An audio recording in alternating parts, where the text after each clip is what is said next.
गुरुदेव, आपके सारे अभियान को देखते हुए मेरे मन में ही आज ये तमन्ना जागी है कि मैं भी इसमें सहयोग कर सकूं। मुझे पता नहीं है कि मैं इसमें सहयोग कर पाऊंगा या नहीं, लेकिन आशा बहुत है आपके इस अभियान में सहयोग करने की। कृपया मुझे भी अपने इस अभियान में सहयोग करने का अवसर देने की कृपा करें।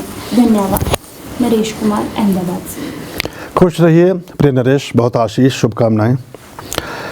सफ़र में धूप तो होगी तो चल सको तो चलो, सफ़र में धूप तो होगी तो चल सको तो चलो, सभी है भीड़ में तुम भी निकल सको तो चलो।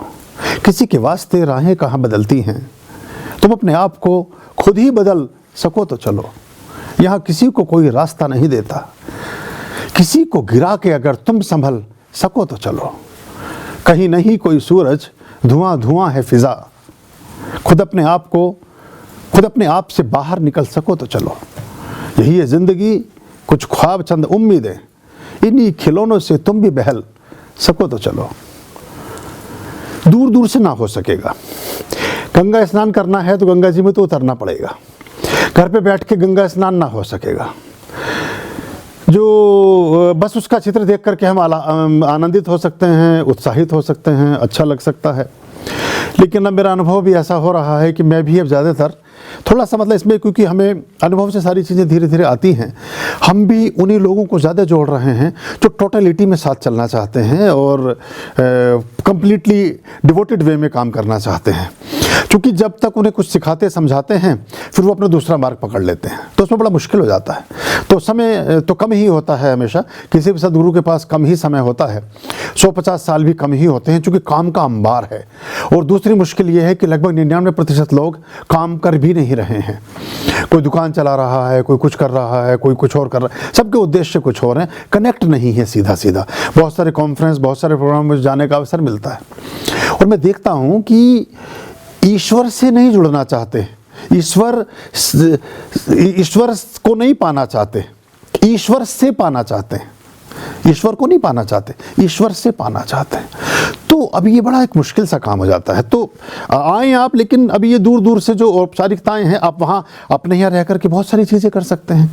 हमें बहुत सारे लोग बहुत तरह की जानकारियाँ और बहुत तरह के अनुभवों को बताते रहते हैं, लेकिन हमें जो सुझाव, मतलब आपका तो स्वागत है, ठीक है, लेकिन हमें जितनी देर आप सुझाव देने में लगाते हैं उतनी देर में उस कार्य को आप भी कर सकते थे।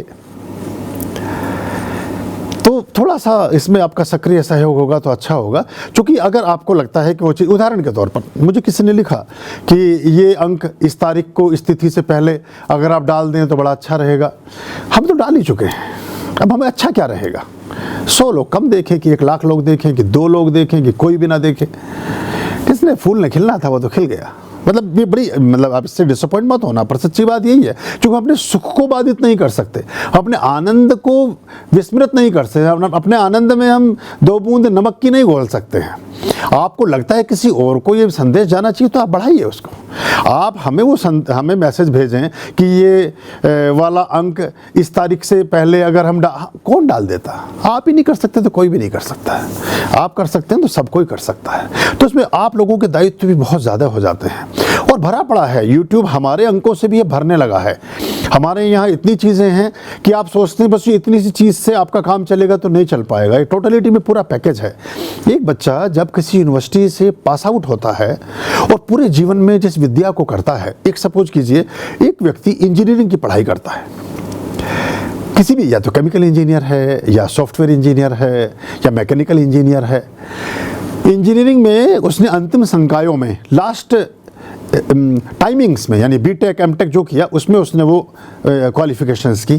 फिर उसे कक्षा 1 से लेकर के इंटरमीडिएट तक इतने विषय पढ़ाने की आवश्यकता क्या थी?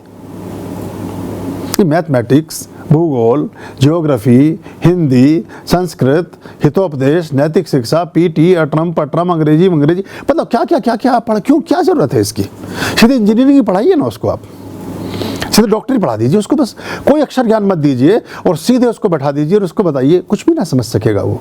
ये अध्यात्म और धर्म का जगत भी ऐसा ही है।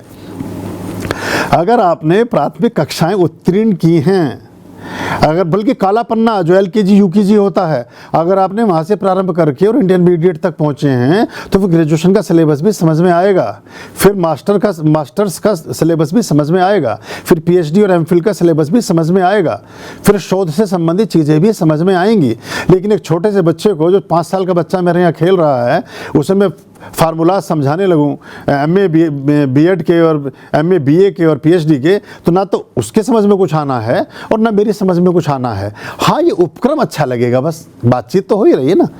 बुजुर्गों ने फरमाया है कि कुछ ना कुछ किया करो, और जब कोई काम ना हो तो कपड़े फाड़ फाड़ के सिया करो। पहले फाड़ दो, फिर सिलने बैठ जाओ। लग रहा है कुछ कर रहे हैं, पहले कि हिसाब कुछ काम नहीं है तो काम ये कि गड्ढा खोदो। अब 4 मजदूरों ने गड्ढा खोदा 6 फीट का, अब कहाँ से भर दो, जरूरत तो थी ही नहीं। पहले खोदने में समय निकल गया, फिर भरने में समय निकल गया। तो आपके लिए सब कुछ पड़ा है, आपको भी पात्रता का विकास करना होगा और तब वो चीज़ें आपके काम आ पाएंगी। बहुतायत में लगभग प्रतिदिन अब 5 से 10 लोगों के प्रतिक्रियाएं आ रही हैं जिनके काम बहुत तीव्रता के साथ और बहुत श्रेष्ठता के साथ हो रहे हैं। किसी का नहीं हो रहा है तो थोड़ा अंदर की तरफ झांकें, है ना। दिल में है तस्वीर यार, जब जरा गर्दन झुकाई देख ली तस्वीर यार। एक बार अपनी तस्वीर भी देख लीजिए अंदर झांक करके, तो फिर चीजें स्पष्ट हो जाए। आर्याम अभयाम भज रे